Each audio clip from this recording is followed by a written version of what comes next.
Welcome back to the ADHD Revolution. I'm excited to be sharing information, insights, and inspiration about navigating holidays with ADHD in this episode. I'm Jean Gibson, author of the Amazon best-selling book, The ADHD Support Handbook, a real-life guide to empowering a child with ADHD and related conditions. I'm also a certified ADHD life coach and international ADHD coach instructor. I'm a wisdom coach for kids, a mother of 4 adult children, with one formally diagnosed with ADHD. I also have 3 grandchildren diagnosed with ADHD and or autism, dyslexia and dyspraxia. I will help you to develop the confidence and understanding of ADHD and related neurodiverse conditions in a down-to-earth, relatable way so that you can support and advocate for yourself or a young person wherever you are on your ADHD journey. So strap in and let's get started. The Easter holidays, or holidays in general, can be a really challenging time for those with ADHD. Some people look forward to spending time with extended family, visiting friends and attending social events. Others really dread those occasions. When I was growing up, Easter, which is the holiday that's coming up shortly, was celebrated by having family gatherings, either at our house or one of our other relatives' homes. We would have a feast, loads of food, drinks and music. As a child then, or a young person, we would either be running around looking for or eating our Easter eggs, or playing with gifts that we had been given, or watching TV. We had no video games or computers back then. But with ADHD and autism, the thought of these types of events may be dreaded. Too many people in your space, the unknown, not knowing who's going to be turning up to the event, especially if it's in your home. Well, it doesn't matter where it is, in fact. It could be that you're going to somebody else's home and maybe you've not met them before. Or just the thought of, why can't I just stay in my room? You know, being on my own in my room and isolating myself is so much easier. I don't have to interact with anybody. Or perhaps you struggle, or your young person struggles with sensory issues. So thoughts of the food, what food are they going to be cooking or is going to be available? Perhaps you love chocolate and sweet things, but what else is going to be there for me to eat? So all of those concerns might be going through the person who's struggling with social anxiety or who has ADHD or another neurodiverse condition might be struggling with these thoughts. And this is about change. So when there are holidays or the holiday time, often, unless you've got something that's been planned and organised, things are going to change. And sometimes they change suddenly and unexpectedly. And it's dealing with that unexpected change that can be the challenge. So managing change for someone with a neurodiverse condition is really problematic, can be a real problem and a challenge for some people. The uncertainty of who might be present at the event. Is it the cousin who always teases you? Or is it the aunt who wants a huge cuddle and a kiss? Maybe they kiss you all over your face and that really frustrates you because they're getting into your personal space now. Maybe it's the unexpected visitors who you don't know, or maybe you don't know them that well, and they're going to ask you all sorts of questions. And having to interact and make small talk can be a real challenge. And it can generate all sorts of emotions: overwhelm, anxiety, frustration, anger, and that could all result in meltdowns. The Easter holidays can bring a mix of excitement and overwhelm for families navigating ADHD. Without the comfort and the security of a school or college or university or even a work routine, energy levels can spike, and so impulsivity can increase, and emotional regulation can be really tested. But with the right strategies, you can create a balanced and enjoyable break for both you and your child or young person. So I want to talk a bit more about social anxiety, and especially as we're heading into the holidays.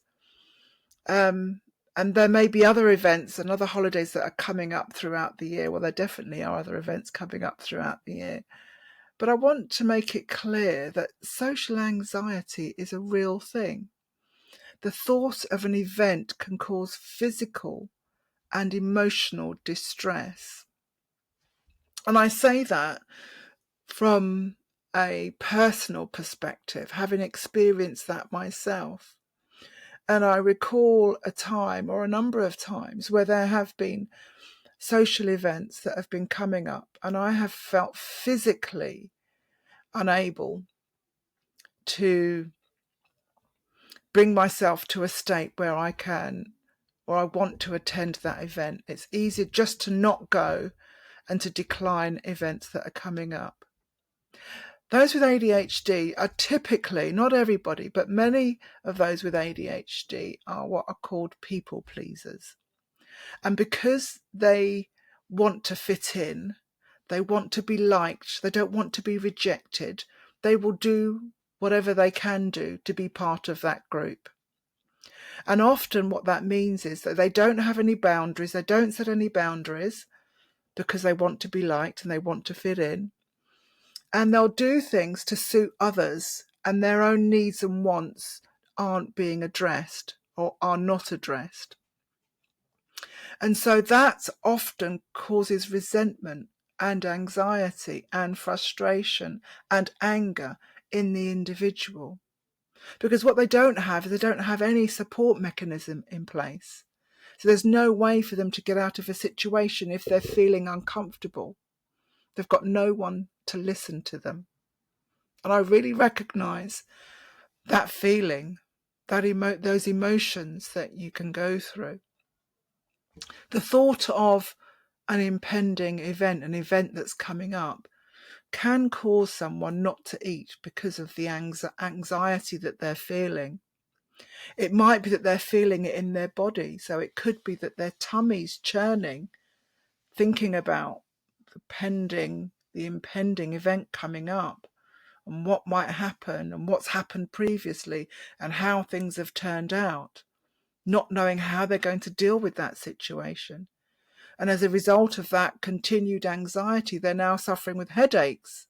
So the pain is now in their heads because they're not sure how to deal with this situation. And there's no one around them that understands. So what can you do? What can you do to help and to support somebody who is genuinely feeling anxious, frustrated, really nervous about attending a social event, especially if that individual has ADHD or a neurodiverse condition? So it's important to maintain a routine as much as possible. So yes, when you're going to school or college, university, or even the workplace, you've typically got a routine that you work through, you follow through daily. During the holiday time, things are a bit more relaxed, and there's no set routine. So developing some kind of routine structure that can be flexible would be valuable, so that the whole family knows what's going to happen when. And sticking to that, making it as consistent as possible, is going to help the individual who's struggling. Preparing for change or a planned activity is just so important, because it's enabling the individual to understand what's coming up so they can prepare themselves. So discussing what's going to happen. Talk about what the possible challenges might be. Talk about what they need support with, and allow them to rest before the event. So it's about talking about what's coming up, what the event is, where you're going to be, where the event will be held, who else might be attending the event, and how does that make them feel? What support would be useful for them at that particular event? And also building in to the event time to relax, time for them to rest and recuperate and recharge themselves, and to come to some agreement about how you're going to handle that situation. I remember an event that I was attending, and I was discussing it with some friends and about how to handle certain situations. And we came up with a code word and a signal that we could make to each other if something happened and either we weren't sure or we were going to take a particular action. That was really useful. And I remember on that occasion we used it in the instance because something that we had discussed beforehand occurred and we knew exactly how we were going to handle that situation. So it's important to have those conversations beforehand and on the day to actually take action, to check in with them throughout the event just to make sure that they're doing okay in case something has happened and they haven't been able to get to you, or perhaps you haven't been able to make eye contact if that's what was agreed. But do also praise them and praise yourself for any actions that you take. Praising and supporting your young person is letting them know that you've got their back no matter what. And then after the event, have a bit of a review and think about and talk about what happened. How did it go? What went well? What could have been better, or what could have been different that might have made things go smoother, perhaps? And then maybe you've got a notebook or something where you record information about things that come up so that you can refer back to that for future events, that things that may come up in the future. Now, I'm going to mention technology, and that might put some people's backs up because technology might be controversial in some instances or in some people's view, because there are many children who have neurodiverse conditions who use their technology a lot. And in some instances, it helps them to relax. And it's important that as parents and supporters and advocates of young people who have ADHD and related neurodiverse conditions, that we allow them the time with the technology. But now we're talking about going to an event or a social event of some description. So having the conversation about what would be useful, what would be acceptable, how long they can use it for, where they might go to use it, because also they might need some time on their own. And so that might be an ideal opportunity for them to take out their iPad or their laptop and spend some quiet time on their own. If the event is being held at home, it's obviously much easier because they may have their bedroom or a room that they can go to and they can relax in their room and play on a game. When my grandchildren come to me, I have a spare room that they all hang out in. There's a TV in there and they can set up their technology and use it as and when they want to. It just helps to calm things down sometimes when they can get a little bit boisterous. So having those things, those tools in place, those resources available, and being flexible about how they're being used, especially at social events, is really valuable and really important. And that also enables you to build in that relaxation and rest time during an event if it's needed. Again, checking in with them and agreeing beforehand the level of support they need from you is going to be important. Yeah. And agree on how things will work before the event happens. Try not to leave it until half an hour before the event's going to happen or before the event happens at home, because then you haven't got enough time to share enough information and they haven't got enough time to prepare themselves for the event that's coming up. This is really important. So, and keep them informed of any changes. If anything comes up before the event happens, let them know So again, they can adjust their thinking and prepare themselves for what's coming. As I mentioned, I've worked through this approach on several occasions with loved ones and with friends. And planning like this in advance really does reduce anxiety, frustration, enabling everyone to enjoy the event. So allowing and enabling your young person or loved one to enjoy the event, but also for you, because it's a holiday time, it's a social event for you too. So I don't want you to forget that I'm also gifting you a digital copy of my book, the ADHD Support Handbook. You'll find a link to how you can access the book in the show notes. So let's remember that putting routines in place that are simple and flexible will help to maintain a level of predictability so that the person who has ADHD or the other neurodiverse condition has an idea of what's going to happen, but they can still have fun and be spontaneous and include them in the planning for this. Building in rest, time for resting and recharging is really important, because sometimes it's a sensory issue and they may be a bit of a sensory overload. So having that downtime is important. You don't want them to burn out or for you to burn out in worrying and trying to deal with issues that occur because you haven't had the time to plan for them in advance. And then by doing all of this, by putting in place a strategy and a plan, it helps to build resilience.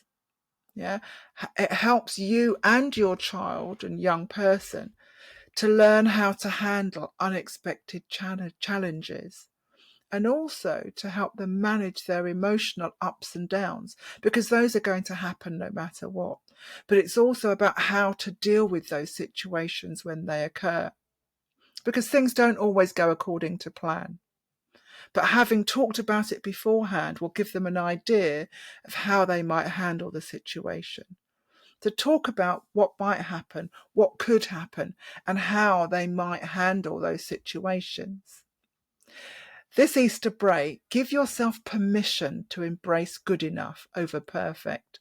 So it's not about having a perfect situation. It's not about having a perfect plan and a perfect routine in place.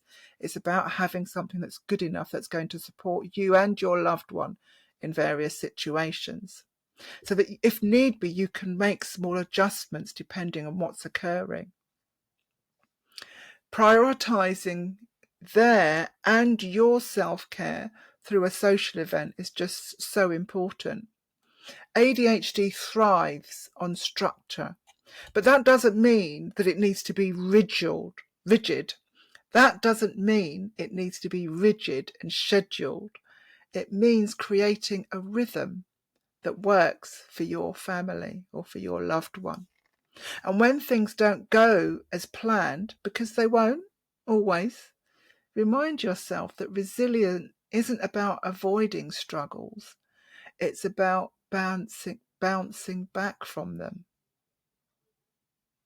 For more guidance, check out my book, the ADHD Support Handbook, or schedule a complimentary chat with me, where I will dive a bit deeper into understanding your unique situation. Remember, you've got this. You can email me at jean@activepersonaldevelopment.co.uk with any questions, information or requests, or perhaps you'd like to share your experience of social anxiety. Change and uncertainty are triggers for many children, young people and adults with neurodiverse conditions.